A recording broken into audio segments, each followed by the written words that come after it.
renounce. It's only worth it if you work for it. It's only worth it if you work for it. I won't stop till they hear me now. I won't stop till I wear the crown.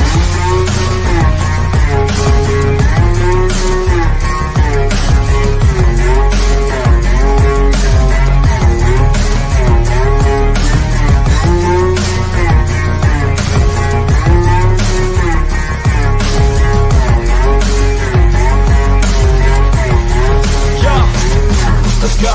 I'm just telling you to fight for your dreams, but it's not what it seems. Man, it's hard to be seen when everybody wants to be king. Yeah, they all want to ring. Yeah, we all want to be free. What is going on, and welcome to Lions Nation Unite live here, where we're going to be talking Detroit Lions training camp. Real exciting. We got legit information that's taken place, and we got a panel of G's right here. And we're going to start with beat writer himself, Curtis Steele. What's going on, man? What's going on, everyone, man? Glad to be here with my LNU family, man. You know how it goes down. 100%. And we got the man, also known as Dan, in the building. What's going on, Dan? You know, just another great day to be a Lions fan. One day closer to NFL kickoff. We got Jason Statham in the building. Super excited to talk about some ninja stuff with him. What's going on, Anthony from Roar Lions UK? Hey, Mike. Hey, Kurt. Hey, Dan. You know, I'd say when the Man of Steel's around, when Superman's here, then the Supermen have got to get together. So Jason Statham comes out for the biggest and best of occasions. So let's do this. Training camp's here. I'm so excited. This offseason has been so boring. Man. Let's talk about something real. A league of extraordinary gentlemen on this podcast, as well as everybody that's in the building. If you're on Facebook, put thumbs up. If you're on Twitter, do @ us. If you're on YouTube, just comment and hit that like button. So we're going to get into the quick news first, and I think everybody knows it. The big scare, Kurt, yesterday that had a heart attack for me. CJ Gardner-Johnson going down with a knee injury on the first day of training camp. What was your initial thoughts? Happy that he's okay? Yeah, my first initial thoughts were like, yeah, here we go. Can't have anything nice in Detroit. But right after that, the initial shock, I went to, well, we have his mini clone on the team. Well, if Gardner-Johnson can't go, we got Brian Branch is his mini clone. He's cut from that same cloth. So Branch, it's time for him to step up. But luckily, it was just a scare, and the MRI came back clean. I was like, prayers up for the young fella. Hopefully he can get back out there, and it wasn't something too serious. So they say he's day to day. What Dan Campbell was talking about was that maybe miss a couple days or two. And another guy kind of went down. It was kind of quieter though. He's gonna miss a couple days too, and that's Jameson Williams. He's gonna miss a day or two. Came up a little lame as well, but luckily those two guys will only be out for a couple days. I'm saying, heal up. Hell, I'm like Brian with CJ Gardner-Johnson. I'm like, hell, don't play his ass into the season. I was like, you put some bubble wrap on his ass and let his ass just sit on the bubble him wrap up. That is the one person you do not want to lose on this team, man. He's the voice right now of if you look at all the things that they said that we lost with Jamal Williams and the voice of the team and the emotional leader, he's came in and fit that bill. You know what I'm saying? Emotional leader on the defense, and then just the voice of the team. Like, he's bruised confidence, and I'm happy that he's going to be okay. 100%. And he is the vocal leader on this defense. He's changing it, so we have to have him out there. Very important. Anthony from Roar Lions UK, any concerns about the injury front for our beloved Detroit Lions? Well, of course, there's going to be knocks throughout training camp. You get them every year. Just you kind of pray that they're not too bad. But I was not emotionally ready for yesterday. It's a Monday. I can't be doing with CJ, who's the big acquisition, who's like the most pivotal part of this defense schematically. And then it's just like, oh yeah, he's down. It's non-contact. It's his knee. And the first thing you think is, oh Jesus, here we go again. I'm not emotionally ready for another season of injuries. I just want a healthy season, a relatively healthy season. And I pray that they look after them. You know, you've got to go hard. Obviously, you've got to get ready. But this year, you're gunning for the champ. You're gunning for the conference, aren't you? Really, you're gunning for the division as a minimum. So, just look after them, go easy, and hopefully these are just minor knocks which happen and nothing serious comes out of it. But I'm delighted that he's going to miss it. It's only a few days. I was really worried. For sure. I think I was worried too. Only a few days, no big deal. Thank God. So let's just go ahead and get over the injury start. Let's talk about Teddy Bridgewater coming to the Lions in a visit. Dan, thoughts on Teddy Two Gloves potentially signing with the Detroit Lions? What does it mean for Nate Sudfeld, Hendon Hooker? What's your thoughts? Sudfeld, bye-bye. He's gone. Bridgewater comes in there. You're not keeping Sudfeld around. Hooker, it just means he's going to have basically a redshirt year, heal up, give him opportunity to kind of slowly progress through acclimating himself to the NFL. But I think the other thing about it, Mike, is it's a clear sign to me from the coaching staff and the front office, they're all in on winning this season. They think this team's got a potential not just to win the North, but to win the NFC and make a legitimate run in the postseason. I know Lions fans hate hearing it, but for the Super Bowl. Kurt, what do you think about Teddy Two Gloves? Man, I like Teddy Two Gloves, man. That's my guy. I like him as a backup. He gives us more experience at the backup position just in case Jared Goff goes down. Nate Sudfeld has been in the league just as many years as Teddy Bridgewater, and he has like 37 career passing attempts. Like, it's not like I don't like Nate Sudfeld, but you have to go with more experience. Guys a starter, Correct. He was a starter in the league. He's a proven backup, and I think he fits right in with the scheme. I like the acquisition of Teddy Bridgewater, and he adds some substance to our backup quarterback position. We got a $2 super chat. Shout out to William Sprague. He says, "You guys rule, go Lions." You rule, and definitely go Lions. Thank you so much for that super chat. It helps the channel out as we're trying to grow this bad boy on multiple different sites. That's what we do here. Talking about Teddy Bridgewater. I've been talking about Teddy Bridgewater joining the team for months. Shoot, right after the NFL season was over last year, I said that is probably a guy that would target. It makes a lot of sense. Long and behold, we heard they gave out a contract a couple months ago, and now he is visiting. Like Dan said, I 100% agree. It shows that they are ready. They want to make a run. They want to make sure that the depth at every position, including quarterback, is good to go. If you lose Jared Goff, they don't want a big fall off. And Teddy Bridgewater, to me, is night and day above Nate Sudfeld. He actually have legitimate experience starting as a backup role, and he's gotten it done. Yes, there's an injury history with Teddy Bridgewater, but guess what? As a backup role, that's fine. It's not like Jared Goff's going to be out for the year, and if that occurs, it doesn't really matter who you have. Jason Statham, Anthony from Roar Lines UK, thoughts on Teddy Two Gloves? Yeah, I have to agree really with what you guys have said. It shows that the commitment is there to this season and to winning it all this season. I've been saying it since the end of last year and since the draft and everything. This division is here to be taken this year, and that window, it's never really, it's never always around. You don't know what's going to happen next year. The Bears have got tons of money to spend again next year. If Fields gets even better this year, you might miss your window. The Packers may get better if Love's all right. And, you just don't know what's going to come. This is the opportunity this year. This division is wide open. We can make a run at it. So you've got to go after quarterback too. You've got to protect against that, because if Goff goes down, we're screwed. And Hooker's not ready. Let me know in the comment section right now, what do you guys think? Should the Detroit Lions sign Teddy Bridgewater? Put S for sign or P for pass. I'm going to go ahead and put S for sign. Why is that? Because, again, he brings actual experience to the quarterback backup position. It's not 30 snaps. He is playing multiple snaps, and to have something like that as your backup, to me, just makes a ton of sense. Tina Marie Passarelli agrees. She says, we want to sign, and I 100% agree with that. I'm going to go with sign here. And while you guys throw that in the comment section, I'm going to talk about Denzel Mims, who showed out yesterday, the newest Detroit Lions.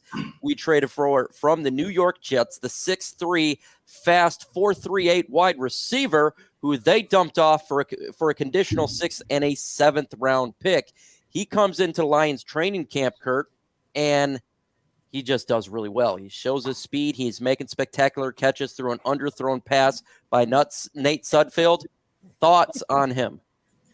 I like his confidence, and he's here to prove something. He even said it yesterday in his post-practice presser. Hell yeah, I got a chip on my shoulder, and I'm going to use it. And he's done that so far. He's saying he's blessed to be in Detroit. He wants to go ahead and revitalize his career. You look at this was a Brad Holmes special. Brings in a guy, kind of fell out of favor wherever he was, and he wants to revitalize his career. Same thing happened last year in DJ Chark. I'm looking for that same type of revitalization of a career in Detroit. And he's younger. The guy's only 25 years old. So it could be one of those things where we could have a weapon to go along with Amon-Ra St. Brown to have him around for a few years.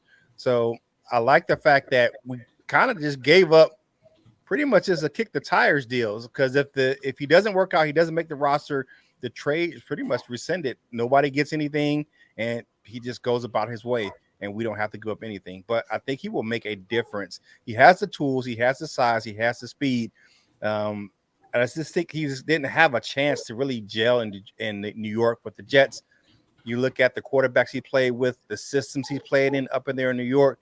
And, Karen went up there and brought all his own guys in, and he didn't fit that mold. So he had to go somewhere. So why not come to the Motor City? Dan, thoughts on Denzel Mims being traded to the Lions and already having an impact on the practice field? I think he's going to have an enormous impact. I don't only just think he'll make the team. I think he's going to push for significant playing time. Let's use Goff as an example. When he first comes to Detroit, the first, whatever it was, 8-9 games, he really didn't look so great. Change in OC, a few more weapons put around him. He finished out his first year in Detroit as one of the NFL's best quarterbacks during that time. I believe Mims isn't a whole lot different. You had a stagnant offense, and really, who's throwing to him the last few years? Can anybody really name anybody of note at quarterback? So now you got a guy who's 6'3", who can flat out go, chip on the shoulder, last year of his contract, playing to save his career. I think you're going to get a heck of a return on this investment. And definitely, that's what it's all about, is sometimes doing a flyer and the conditional draft picks. I said it's a win-win move. If he doesn't make the team, oh, well, it's just, he'll get rescinded basically. If he does, it could be a big impact for the Lions offense. Ant-Man, thoughts so far of Denzel Mims and what he has done on the practice field? He's kind of a little bit impressive, if you ask me. I mean, yeah, so far what you've seen is good, and that's really what you want to see. These guys, they know this is a place where they can come to find an opportunity, and if they work hard, if they grind, if they graft, they will get that opportunity. He is in last chance saloon almost for the NFL. He's kind of where Charles Harris was when he first came here. He was on his way out the NFL. He's just not done it so far, and his opportunities are running out. But Charles came here and has completely resurrected his career. So there's no reason that Mims can't either. I mean, obviously, if he wants a roster spot, you're going to use him on the outside. You're going to be fighting against Reynolds. You're going to be fighting against Antoine Green. If you can be better than those guys in camp, then absolutely put him on the team. But obviously, he does need to show it. I mean, this will be one of the ones I want to see in preseason. If he's going to be here for preseason, if he's going to play some of those games, I kind of need to see it on the field a bit more, because he's not done a great deal. I don't know. The quarterback's not been great, etc. And the Jets are absolutely terrible at developing wide receivers. But it's intriguing. It's more depth. We need guys to step up and come in there. And if he can be that outside guy, it's going to be such a help while JMO is suspended. So I'm rooting for him. I hope he does well. But, he's got stiff competition to get on this roster. We go into some of the observations that's taken place the last couple of practices. There's something that I'm noticing really quick. I've been to many training camps. I've been covering the Lions for a long time. What I'm watching and hearing from this training camp here is the efficiency is much better. Everything is smoother. Balls are not being dropped. Everything is looking really good. Kurt, is this a testament to a team that is now confident? They know exactly what they're doing here, and they got the pieces in place. I believe so. If you look at what Jared Goff said the other day in his post-practice presser, he was like, everything's, a little more continuity. They know what they're doing. They came in, they're ready to go. There's not a lot of install. There's just tweaking. They know the offense.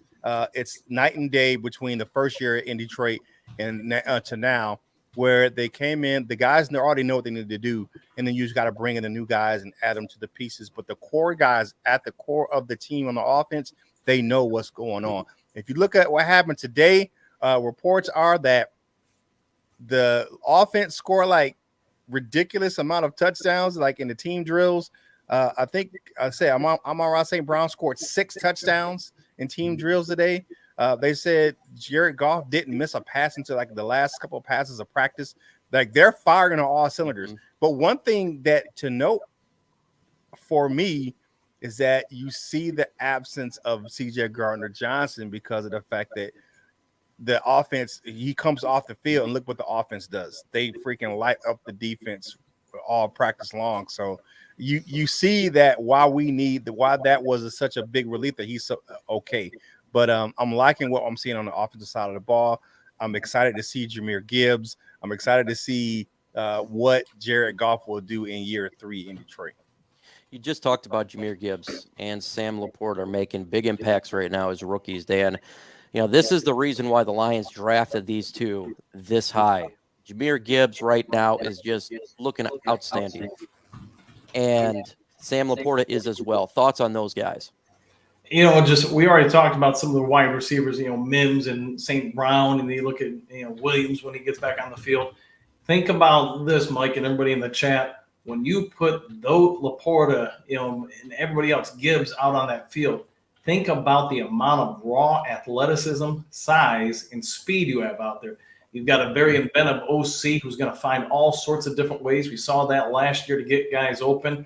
I mean, think about when you have Mims and J-Mo on one side and Gibbs, you run like a triple reverse. That's going to put so much pressure on that defense to stay home, stay sound, and stay out wide, guessing who's got the ball. I think you're going to see perhaps the greatest show on turf 2, or the best Lions offense they've had since maybe the early to mid 90s when they had the silver stretch offense. I think it's going to be a lot of fun to watch. I think Gibbs is going to be in contention for offensive rookie of the year. Don't be surprised Laporte is in the mention as well. Jason Statham, Lions Roar the UK. A lot of people mocked us in getting Jahmyr Gibbs. We've been saying it all along. Just wait until training camp hits. Just wait till preseason and the regular season hits.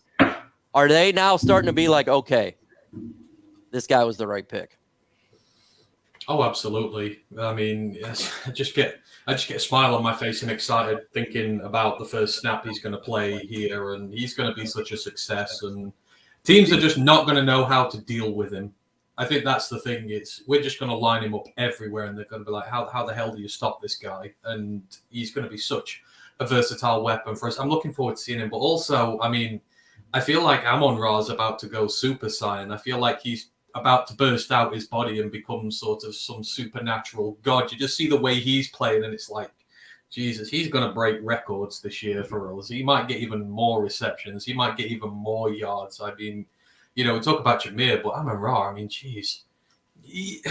I know we say his ceiling as one of the best top receivers in the NFL is, his ceiling's not there because he's a slot receiver, but good God, he's going to be one of the best receivers in the NFL. Like, period, full stop, against all these guys on the outside.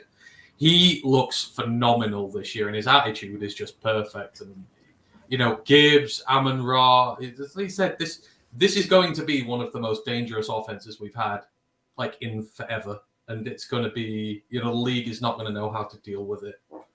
And we've been talking about Amon-Ra St. Brown getting snubbed. Well, he's not a top 10 receiver. He was even in the players that should get some accolades after that, and I thought it was absolutely ridiculous. I have seen the progression of this young man ever since he's been to the Detroit Lions.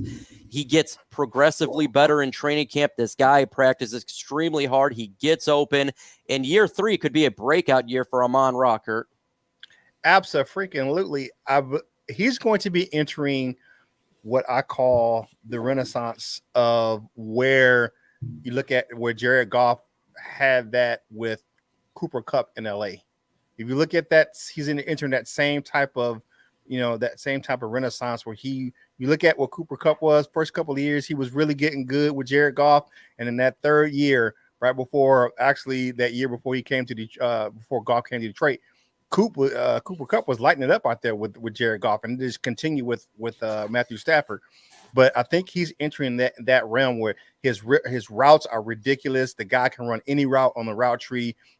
Was number one attack in the middle of the field, and is just going to get better. And he wants to add more and more tools to his tool bag. He wants to line up outside. He wants to run intermediate routes, and he wants to put things in perspective where they just can't key on him in the middle of the field. So I like what Amon-Ra is doing. You look how the work he's putting in the offseason, and you look at who he's bringing along with him. He's becoming a leader. Bring in a guy like Jameson Williams along with him. Hey, come out and train with me here. Me and my people, we are here training. Come hang out with us and get your train on and improve your game. So he's becoming a leader on and off the field, and he's just doing his thing. I love what the progression I'm seeing with Amon-Ra St. Brown. And I love this question, Brandon Tyler here, because we're going to transition to the offensive line. This is one of the things I was waiting to find out is the right guard position. Halapoulivaati Vaitai, is he going to be the guy? What we have noticed now is they're rotating him and out with Graham Glasgow. This is a battle, Dan. Thoughts on the right guard position right now with the battle taking place, Big V and Graham? If I had to bet right now, it'd be close, but I'd probably go with Glasgow. I just think, he's got some experience here. Doesn't have quite the injury history that Vaitai does, but Vaitai is healthy. If he can stay healthy, he's probably overall got the more upside, and he's got something to prove as well. But, it's going to be a battle throughout. The best part for Lions fans is no matter who starts, somebody who's nearly as good is right there on the bench. So if something happens, we're not going to really miss a beat. If you're on Facebook, do that thumbs up, whether it's LNU or my personal channel. If you're on Twitter, do @Lions Nation Unite. And if you are on YouTube, hit that like button. Really easy to do. It pushes the content out there, and we can do some bam, Killer Instinct Ultra Combo right there. We love it. In 7 minutes, we're going to go to you guys for questions. You hit us up, and we'll do a mailbag segment and have a good time. Ant-Man, thoughts on the battle that's taking place at right guard? Who do you think wins it? Are you a little bit shocked there's a battle? Go ahead. Yeah, I mean, if Vaitai's healthy, and this, a lot of people may disagree with this, but I think he's far better than anything Glasgow could be for this team. I honestly think him and Penne are an absolute wrecking crew, especially when it comes to the run game on the right-hand side of that line. And I don't really want to see Glasgow in there. I want to see Vaitai in. He's healthy. There has been no sort of chatter coming out about him looking unhealthy, about him suffering with his injury too much. So I hope Big V is healthy because I want him in on the line this year. Glasgow's going to be good as a backup, but, I want the top 5 guys out there. And for me, he is in that top 5. This line's going to be elite with all of them healthy. I'm looking forward to it. Definitely. And this is good sign that Big V is still healthy. Very, very good for the Detroit Lions. We need that health. And we get Elijah, who has just hit me up with the next one I was going to talk about. Levi Onwuzurike, Curtis Steele. Hell has frozen over. Okay. He's practicing. Yeah, he is. I'm gonna caveat to say I have no personal ill will against Levi Onwuzurike, and I'm gonna be working on a piece here soon coming out on Yard Barker where I'll talk about does he have a legitimate shot to make this roster. I'm happy that he's healthy, and I'm happy that he's out there practicing. It's going to take a lot of work for him to make this roster. Why do I say that? They spent the last 2 years filling his spot, bringing in guys, Isaiah Buggs, Josh Pascal, John Kaminsky. It's going to be hard for him to kind of break that where those guys have got into the games and produced. And then you look at the guy who was drafted right after him, Aleem McNeil, slimmed down. He's got the same strength, but he's at 305. You look at the rotation, it's going to be hard for Levi Onwuzurike to break that rotation. And I know everyone's saying, well, he's the highest defensive tackle that's been drafted by this regime. Doesn't matter if you can't get on the field, man. And you know, I'm happy that he's out there practicing, but I don't think he's going to make this roster. It's going to be hard. I see him on the practice squad. And Coach Jones, man, I'm not hating on him, man. It just is what it is, man. The guy can't stay on the field. He can't stay healthy. I'm happy he's out there practicing. I'm happy he's doing his thing. But it's going to be hard for him to break this roster with the guys that are in front of him right now. What do you think about Levi, Dan, and what he's done so far as a Detroit Lion, which is nothing, but what he's back at practice now, actually moving his body physically. He's moving. Here's what I'd say to anybody who wants to keep him. Question I would have is why? What has he done other than proven he's been injured? And for a defensive line, especially an interior one, to have fused vertebrae, he's really got to beat out a bunch of other people that are going to be able to prove they're going to be there week in, week out the majority of the time.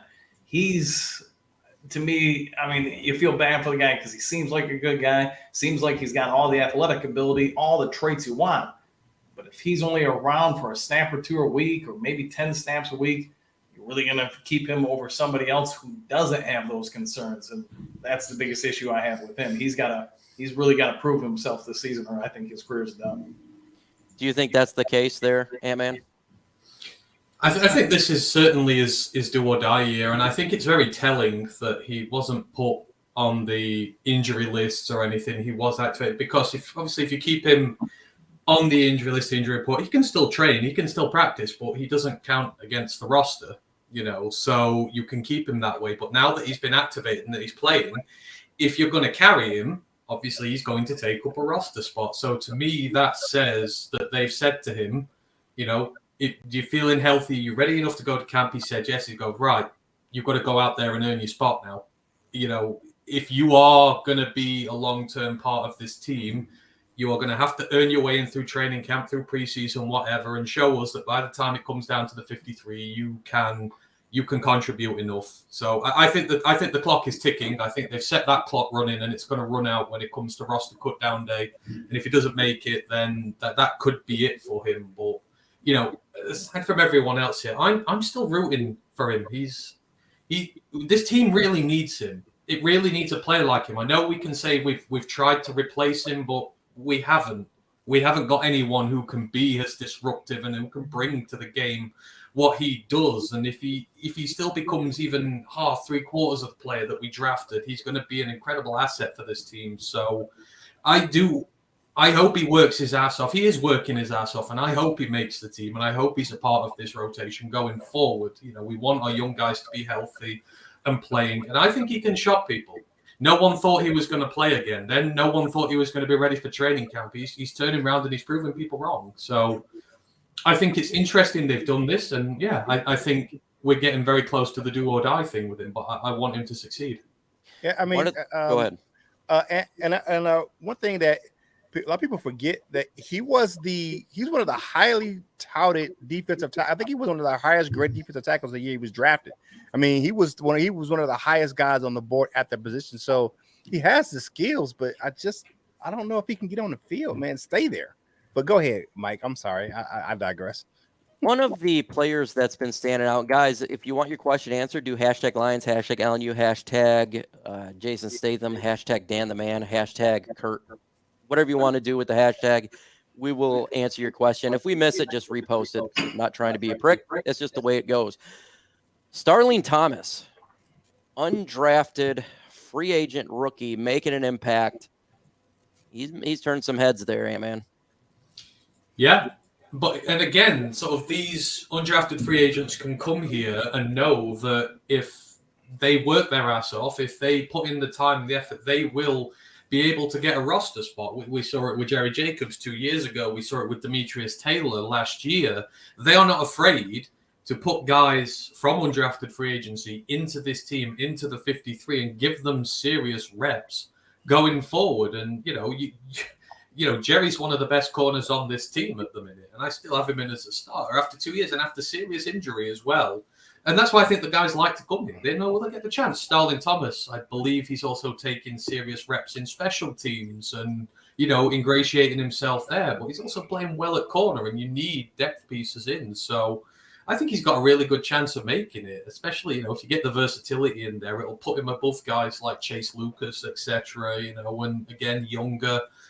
It's great to see them come in and compete so much. I think out of all the undrafted free agencies, he's the one this year. I don't think there's many of the others that are going to crack the rotation, but he's the guy standing out. And if he gets in, great, because, you can't have too much corner depth, and it might mean that we get rid of the one corner who we all want to get, well, most of us want to get rid of. And if he gets in, that's fine. But I'm looking forward to seeing him, especially in preseason.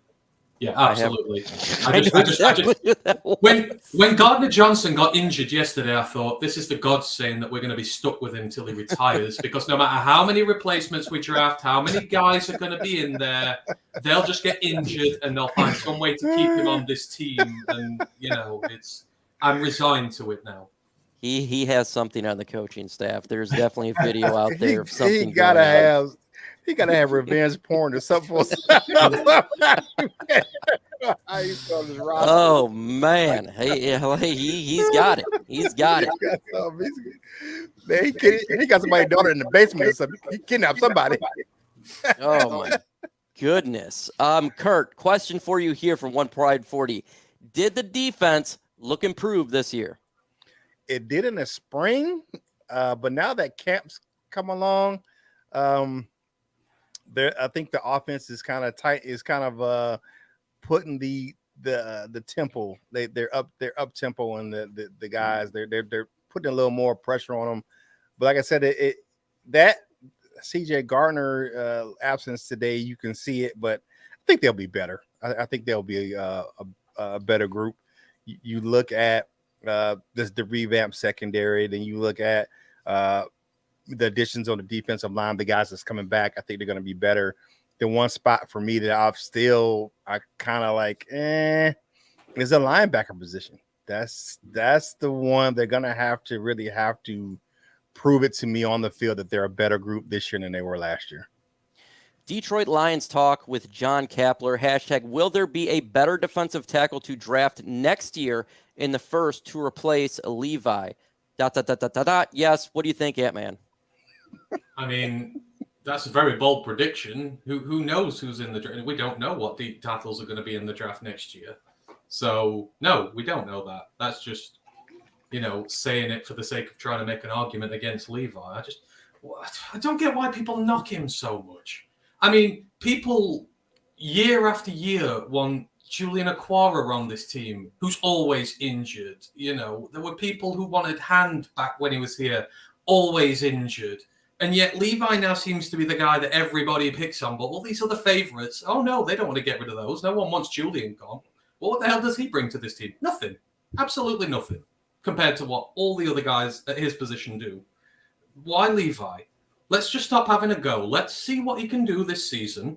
And if it doesn't work, it doesn't work, and go for next year's draft. But let's just stop with this trying to put him down and give him excuses to just get rid of him now. I call him Levi Onwuzurike Hand. That's what I did before the injury. In love to Deshaun Hand. You're stupid. That's funny. Lisa says, #Lions. I heard Dan Campbell talking about Kabinda being healthy and talking like Kabinda as he makes the 53. What do you think about that, Dan? I think it's a real possibility, especially since we like to run the ball so much, especially in short yardage goal line. But, he also plays special teams and does pretty well on it. So the more you can do, the more value you have. Obviously, with any team, let alone this team, where the coaching staff and the front office value players that have versatility all over the board. I mean, what do you take him as? That's the interesting thing for me. Do you take him as a running back, as a tight end? What do you classify him as to give him a spot on the 53? I think that is because they're trying him a lot at tight end at the minute, aren't they? I don't know whether you've seen out there, Kurt, but I know in spring they were practicing him a lot at tight end. So are they going to take him as a tight end? I think they're going to leave him at kind of like that H back, fullback type of guy where he can play both roles. The guy he can make plays. I mean, I like him I like him as a blocker, down the goal line as well.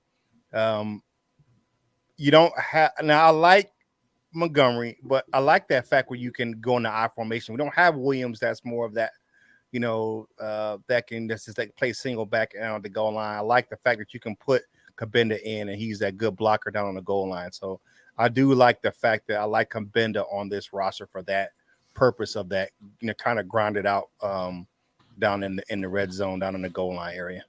What do you think about Kabinda, Dan? Do you actually think he makes this roster?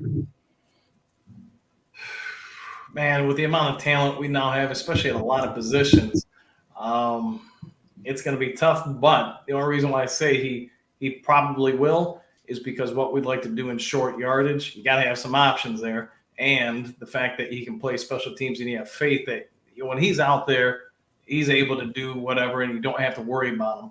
Somebody's got to play on special teams. Somebody's got to be your gunners, your blockers, etc. He does it very well, and he fits the mold of what they like to do on offense in certain situations. There's very few people that fit his description on that team. The one thing he's a psycho too. Yeah. I mean, don't forget, he's played linebacker in college, if I'm not mistaken. So he's got versatility to be emergency in a lot of different spots. We talked about, tight end, H-back, special teams, real big emergency. Could he play some backup backer? And that's kind of what you want if somebody who's just on the cusp of making a team. How many more spots do you now save making questionable decisions at, because this one person can do so much? One thing I could say about Jace Kabinda is he's got the craziest eyes of all time. If you watch that Hard Knocks episode, I was looking for that picture to bring it up. I really wanted to get it, and I could not get it. That's why I asked Dan another question, because I was looking and looking and looking. I'm like, please find his eyes on here so you can see it. Those eyes can stare through your soul. Those eyes can stare through your family history. That's how those eyes are. And so for sure, if he makes the team, at least we can look at those eyes. If you got any questions, put it in the comment section with hashtag Lions, hashtag whatever. We got Alan Dayton here, hashtag LNU. How many tight ends do we keep? I'll go with 3. What do you think, Kurt? 3. I agree. What do you got, Dan? 3. Kabinda might be one of them, though. What about you, Ant-Man? I don't know. I genuinely think we take 4. You've got Mitchell and Laporta. You can't leave Wright out, but then you've got other guys as well. I think they take 4. 4. What about Shane Zylstra? Kurt? He'll be practice squad this year. Either he won't be in Detroit or he'll be practice. And I watched him firsthand down in Carolina. When the Lions came down here for that Christmas Eve game. He had a really good game, but it was, it was kind of the next man up type of deal. But if you look at the guys that are pretty much in front of him on the depth chart, with Laporta and Mitchell and Wright, I don't see it where they keep the fourth guy is going to be Kabinda. It's not going to be Zylstra. Cam Sutton, how has he looked? He's looked really good, knocking down passes. He's did phenomenal so far in training camp. I have not heard what he did today, but the first 2 practices, he's looked really, really well and advertised. And I think that's huge for the Lions secondaries. He's our number 1 corner, so he's living up the potential. What do you think about Cam Sutton there, Ant-Man? Oh, yeah, he's going to be so pivotal to this team. I mean, we've gone through these last few years, we've gone through an entire laundry list of past it has-been cornerbacks who cost us a ton of money, but he is a veteran who arguably has his best football to come yet. He's he's done really well in Pittsburgh for the most part. I know he's had his growing pains and that, but I think he's going to be a cornerstone of this secondary. And we need cornerstones in this secondary. The guy who you can trust with wide receiver ones, the guy who you can trust with the important assignments. He's going to be that guy, and he's absolutely needed because the secondary's just been so bad for us for years now. He's going to be great, in terms of veteran experience for all the young guys in there, them learning off him. He's another one. I don't talk about him very often, but it's just like he's there now, and I'm glad that he's there, and I'm looking forward to seeing him play for us. I mean, because he's got a lot to prove to Pittsburgh as well. It's like, well, you're going to let me go. I'm going to go ball out for these guys instead. But he's vital for this defense. Detroit Lions Talk with John Kaplan says, hashtag, what would you rank our D-line? I heard a super fan on Dose of D on channel scream and shout our D-line is top 5. Realistic, I say 24th. Where do you rank our defensive line 1 through 32, Mr. Dan? I'm going to go somewhere like middle of the pack, 16 through maybe 20. We've got some real good pieces, especially on the edge. To me, it comes down to more about the middle of that interior. I think McNeil's going to have a breakout year, but who's going to be next to him and the depth there? That's where I feel like we still have a legitimate hole on this team. I seen Mr. Ant-Man with a big old smile on his face. Where do you rank the Lions' defensive line? Not 24th. We are legitimately 7 deep at edge. You have a mix of veterans, great emerging young talent, superstars in there. So that alone is going to put you up into the teens. And everyone rags on the DT group, but McNeil's a starter there. He's going to be one of the better DTs in the NFC North here. And then you've got a really solid rotation around him. Bugs, got Covington if he gets in there. You've got Broderick who's going to be in there to be a run stuffer. You've got Benito Jones in there. You've got the right amount. You've got the right sort of rotation next to a bona fide starter in there. And you are loaded at edge. So you're at least up in the teens. I'd say like mid-table at the minute. And if they develop how they should develop, it will be a top 10 unit. It's not there yet, but it's closer to being so than further away from it. Smile. Kurt, go ahead. Shout out to my man Michael Banks. That's the guy he was talking about, the Lions super fan, and he just had his Ford Hall of Fans. It's like the last few weeks of his enshrinement display is up in Canton, Ohio. So the guy he's a really super fan. Michael Banks is my guy. So shout out to him. But he does get a little excited. Top 5, no. I would say the teens as well. But I love my man Michael Banks. Shout out to him, man. He's part of our LNU family, man. But shout out to my man Mike Banks, man. He's a good dude. Craig says, is Kirby going to be a starter? I'll give that one to Kurt again. Absolutely. Yeah. He proved that last year. I mean, you look at the guys they walk off this roster, they're like, yeah, you can go. Because Dan Campbell's already talked about this, and so has Aaron Glenn. They're kind of moving Gardner-Johnson to that more of a slot type or rover type position where he plays that role, and is going to be Kirby Joseph back there with Tracy Walker at the safety position. Mims or Green to start? Dan, the man. Let's go with I think Mims. I just think he's already got veteran experience. He's got incredible speed and size. I just think in a win now situation, which this team is, you're going to take somebody who's got those little bit of edges here and there. I mean, not that Green can't control his own destiny, but if I had to bet, I'm going to go with Mims right now, big time. I'm going to go with Mims right now.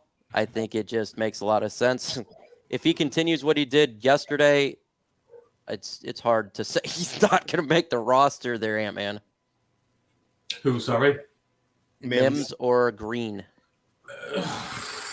I mean, I'm always a proponent of developing your draft talent, but it just depends how they do. I think it's going to come down to the preseason games with those, I reckon. It's going to be very tightly contested because you need your outside receiver. That's what Antoine Green's going to be. That's what Mims will be for us. So I mean, I've not seen enough. I'm not writing off Antoine Green yet because he's not taken a snap for the Lions, and likewise, Mims has done nothing for the Jets. So I'm going to go in with an open mind to this. I'm going to wait and see what they do at camp. I'm going to wait and see what they do at preseason, and then make my decision. It's hard to tell right now.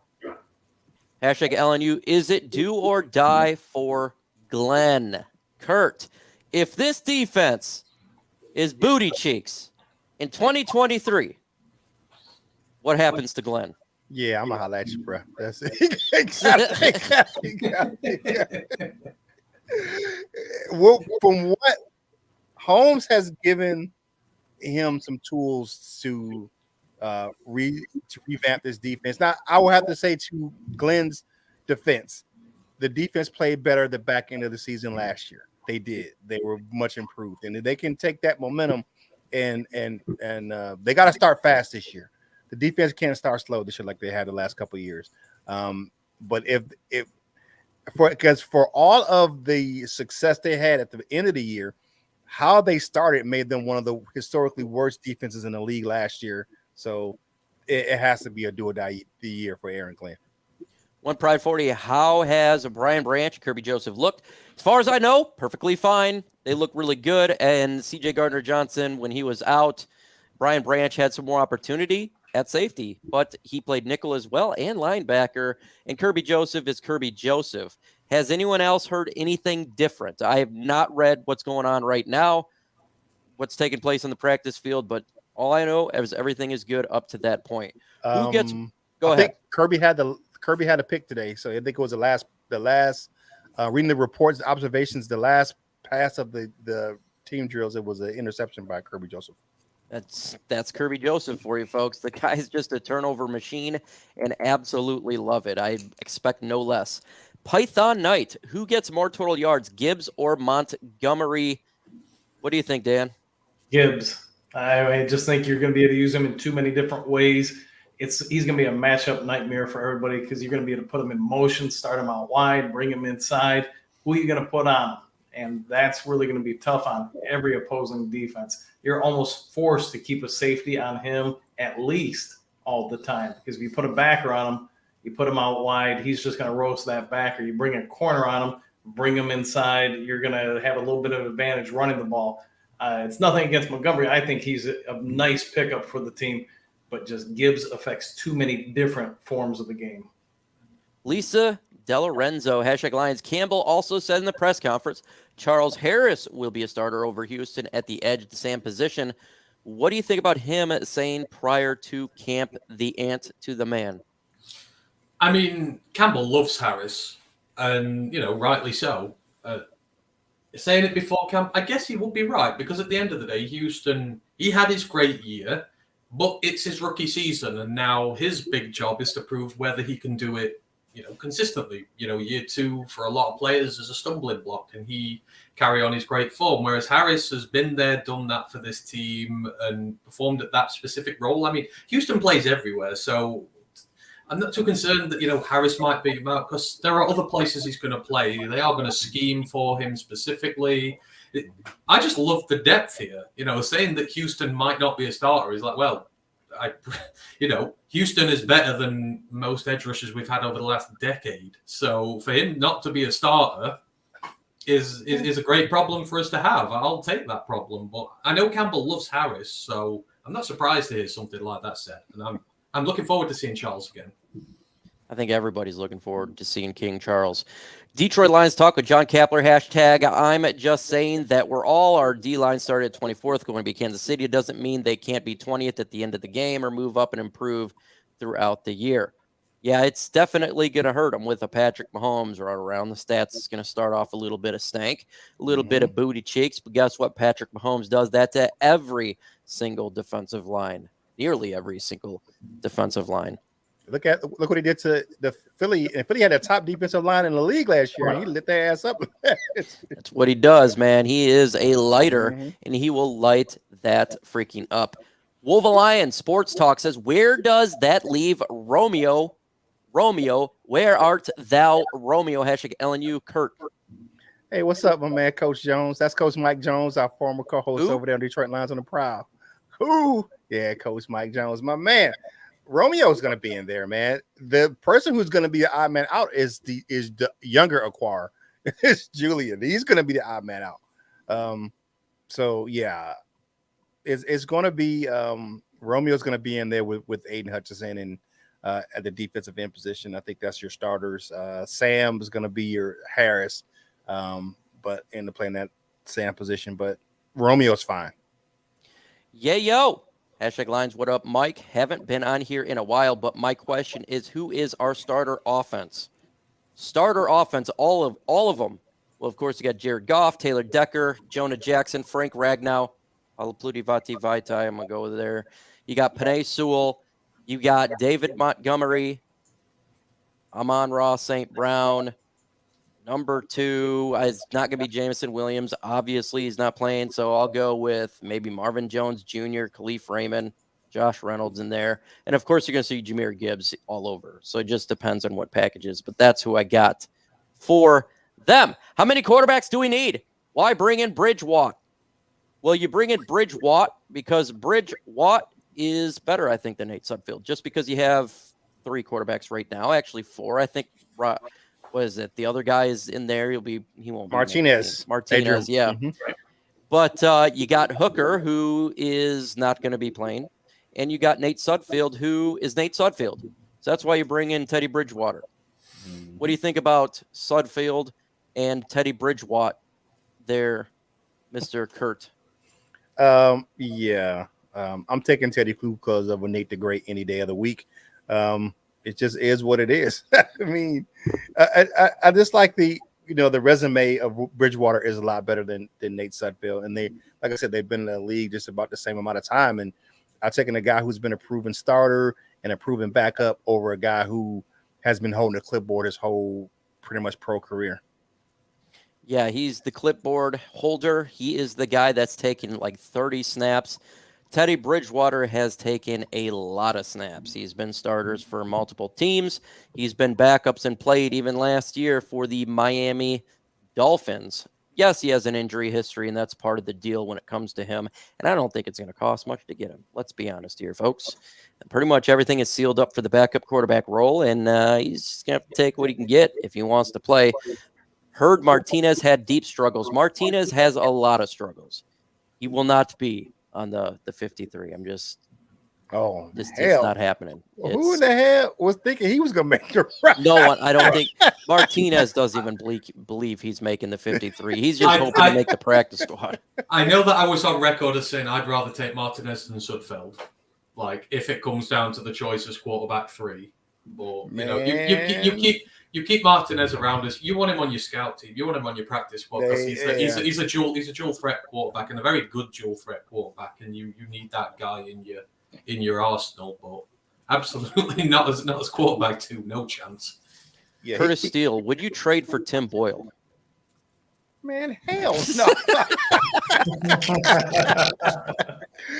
Mike would. Mike could give up a first next year. Man, hell no. The one thing I would say I'll agree with you on Martinez is for the scout team, he can definitely play Justin Fields on the scout team when doing those practices. So yeah, I would keep him around for that reason alone. John Kapler says, what will the score be week 1? Will it be part 2 of Goff versus Kansas City? I think it's going to be, I have the score being 32-28 Lions winning. Kurt, what do you got? I would take that score. I'll take that. We're always so close in the way we predict and the way that we operate. I think it's going to be a shoot. I think it's going to be that same type of shootout. Right. I think it's going to be one of those. And the news coming out of Kansas City today makes it even more interesting because they may be without Kadarius Toney. He had got his knee scoped. He had some get injured the other day in practice, so it's putting his week 1 in jeopardy. So, and of course, it's coming early because it's on Thursday Night Football. So, right. If you are a fan of the Detroit Lions in your Kansas City area, do us a favor, take a bat and say, "Hey, Mr. Holmes." Do that to a leg so week 1 he doesn't play. Hey, we get that win. But what do you think the schedule, the win score will be, Dan? 41-28 Lions. James Houston, 4.5 sacks. Holy Ooh, good that's God. a 4.5. Oh okay. my God. Holy. Oh my God. What do you got there, Ant-Man? This thing Titanic. How do Let's you be follow honest that? here. Honestly, how do you follow that? I mean, you do this to me all the time. I can't predict the Lions win over the Chiefs. I just can't. I mean, the way we start seasons, we go into the home of the defending. I think we'll valiantly lose, I think we'll put up a good show. It's the Seahawks that I care about. I want to whoop their ass. As long as you're competitive against the Chiefs, I don't care. But I think we're going to lose about 34-31. But it'll be tough for them. Well, But Mike, you saying that the Lions fan should Tanya Harding, Patrick Mahomes is hilarious. hey, you didn't hear it from me. That's all I'm gonna say. If he gets a bat taken to his knee now, Mike, you're gonna have to go into hiding. You're gonna have to go in. Hey, I'll just go to Detroit when we win, man. I'll be protected by my fans. I'm gonna have to leave Holland Zealand area. I'm on my way over to the D. Oh my goodness, this was a fun podcast, folks. We've been on for nearly an hour, and before we shut down, I want to do the shout outs to everybody's information on the panel. Curtis Steele, shout out where they can find all of your content. Definitely use to go to kurtsteele.com. It's spelled just like it is on the screen, man. kurtsteele.com. And you can find all my articles, the link right there for Yard Barker Sideline Report. All my YouTube videos are right there on my homepage. Dan the man. Come on over to Lions Talk Live on YouTube. You can dial on in, see what we're talking about today, who we're breaking down, what predictions we're making for each week's games. His next prediction, Aiden Hutchinson on week 1 will have 25.5 sacks. We got by the end of the first quarter. we got Anthony. That's out of control, man. Shut your channel out. You're going to stop coming to me after Dan, please. You can find me at Roar of the Lions UK. We are a group of Detroit Lions fans from over the pond. We are the British branch of the Lions here. You can find us on Mondays, Wednesdays. We're doing tape reviews of the rookies at the weekends at the moment. If you want to come hear about the Lions from a British perspective, then come find us there. Roar of the Lions UK. Make sure you hit that like button. Make sure you subscribe. Make sure you say, what up, though, because we are out of here. Thanks for showing up. I feel nauseous, believe me. Never had a lot of shit come easy. Had to work hard, struggle just to be me. Had to rise up just so they could see me. Did what I had to do just to feed me. And what was left over I put towards my dreaming. But the only thing in life that has meaning are the things you gotta work for, believe me. Take into your hands a plan. Your own hands can land your own brand. And damn, I feel like no one takes accountability. They want the credibility, convincingly unwilling to put in the hours it takes to get some power. Don't be fucking sour. Take a cold shower. Scream until you're louder. Work until you're prouder. And all the doubters, they're just your downers. I swear to God they all let me down. I always fought just to wear the crown. I'm off at these fucking clowns who were all taught they deserve an ounce. It's only worth it if you work for it. It's only worth it if you work for it. I won't stop till they hear me now. I won't stop till I wear the crown.